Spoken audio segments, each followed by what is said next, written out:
जय हिंद दोस्तों। आज हम बात करेंगे एक ऐसे संस्था के बारे में, एक ऐसे नॉन गवर्नमेंट ऑर्गेनाइजेशन के बारे में जो देश के लिए संगठन, संबंध और समर्पित का भाव दिखाया है। हमारा देश लगभग 800 साल गुलाम था। इसमें 600 साल मूलों का और 200 साल ईसाइयों के द्वारा हमें गुलाम बनाया गया था। उन परिस्थितियों में देश के हिंदुओं को, एक बहुत बड़ी आबादी देश के हिंदुओं को, उनकी मन की बात, उनकी जो आस्था है उसको आगे लेके चलने के लिए सन 1925 27 सितंबर को आरएसएस की स्थापना हुई। इस स्थापना के जनक डॉक्टर केशव बलिराम हेडगेवार जी थे। इसका मुख्यालय नागपुर में है, जहां इसकी स्थापना हुई थी। डॉक्टर साहब डॉक्टरेट करने के बाद कुछ दिन कांग्रेस से जुड़े रहे। कांग्रेस से जुड़ने के बाद 1922-1925 में कांग्रेस के अधिवेशन में शामिल हुए। अधिवेशन में शामिल होने के बाद डॉक्टर साहब के मन में एक विचार आया, क्यों ना हम हिंदू को एक साथ जोड़ा जाए। हिंदुओं का पतन देखकर डॉक्टर साहब ने आरएसएस की स्थापना की। आरएसएस का स्थापना करने के बाद उसका विस्तार पूरे महाराष्ट्र में हुआ। महाराष्ट्र के बाद इसका स्थापना अभी पूरे देश में होना था। इसके लिए डॉक्टर साहब 1930 में बीएचयू गए, जहां पे उनका मुलाकात पंडित मदन मोहन मालवीय जी से हुआ। उनसे मिलने के बाद उन्होंने बीएचयू में आरएसएस की शाखा खुलवाई। शाखा खुलने के बाद वहां उनकी मुलाकात हुई एक प्रतिभावान अध्यापक, प्रोफेसर एंड विद्यार्थी से, जिसका नाम था शिव गोलवालकर। उनके बाद देश के दूसरे सरसंचालक वही बने। उन्होंने संघ का पूर्ण रूप में विस्तार किया पूरे देश में। संघ की लाखों शाखाएं हैं पूरे देश में, करोड़ों उसके स्वयंसेवी हैं, तथा संघ की शाखाएं केंद्र से लेके ग्रामीण तक जुड़ी हुई हैं। इस शाखा का मुख्यतः उद्देश्य होता है देश की संस्कृति समाज के बारे में बात करना, समझना, तथा खेल कूद तथा शिक्षण के बारे में। इसमें बहुत सारी शाखाएं लगती हैं, जिसमें सुबह शाम रात्रि मिलन लेकर बहुत सारी शाखाएं जुड़ी होती हैं। संघ का योगदान हमारे स्वतंत्रता के पहले और स्वतंत्रता के बाद भी था। डॉक्टर साहब सविनय अवज्ञा आंदोलन में 1930 में 6 से 9 महीने तक जेल में थे। संघ देश के हर एक मुसीबत वक्त में खड़ा था। जब देश का विभाजन हुआ था, तब देश के पहले रक्षा मंत्री बलदेव जी ने पटेल साहब को एक लेटर लिखा था। It can be told, professor N वाली अपने बुक में लिखते हैं कि पंजाब के पूर्व प्रांतों में कांग्रेस के कई नेता शाखा की मदद लिए थे वहां से निकलने के लिए। ये पेज 138 में लिखा हुआ है। सन थी। साथ ही साथ 1954 में दादर नगर हवेली पुर्तगालियों से देश आजाद करवाया था।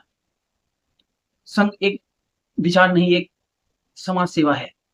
1962 में भारत चाइना वार में भी संघ ने बहुत बड़ी भूमिका निभाई थी। उन्होंने सैनिकों के लिए रहना, खाना, पीना बहुत सारी व्यवस्था करी, जिससे प्रभावित होकर नेहरू जी ने 1963 में रिपब्लिक डे के दिन 3000 स्वयंसेवी संघ के परेड में बुलाया था। उसके बाद 1965 का भारत पाकिस्तान का युद्ध हो गया, 1971 का युद्ध हो गया, 99 का युद्ध हो गया, 1984 का सिख दंगा हो गया, 1980 भोपाल त्रासदी हो गया, गुजरात का अर्थक्वेक हो गया, उड़ीसा का हो गया। ऐसे कोई देश का स्थिति नहीं था जहां संघ ने बढ़ चढ़ के भाग ना लिया हो। भाग के साथ साथ उसके स्वयंसेवी निस्वार्थ भाव से मदद किए हैं।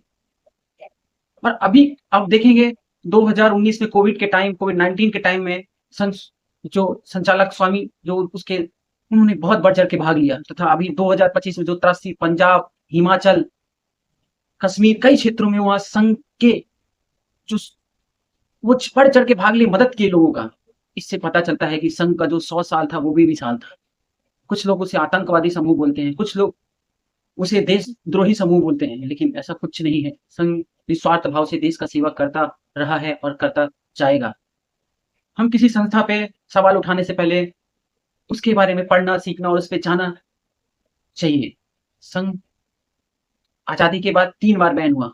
1948 में महात्मा गांधी जी को जब गोडसे ने गोली मारा था, तब संघ आरएसएस बैन हुआ था।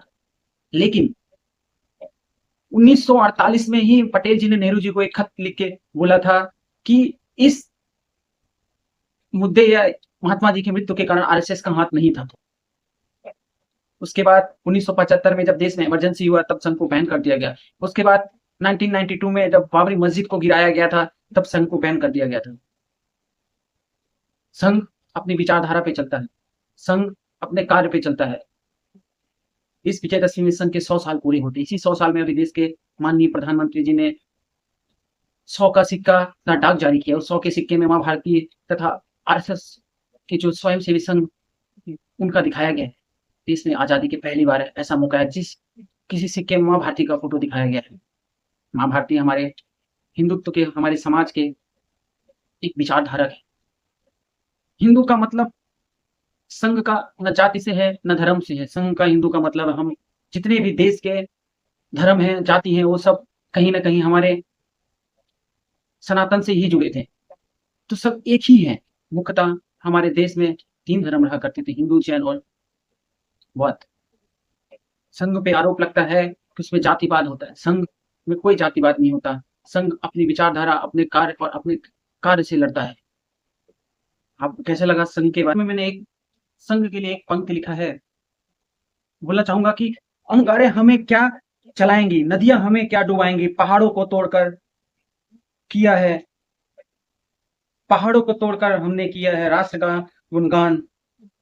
मां भारती को अपना सम्मान माना, अखंड भारत का सपना लेके हम आगे आए हैं। राष्ट्र को सत सत नमन कर विश्व का कल्याण किए हैं। हमने देश का सम्मान गुणगान किए, हमने देश का सम्मान और गुणगान किए। इस पंक्ति के साथ बोल दो जय हिंद, जय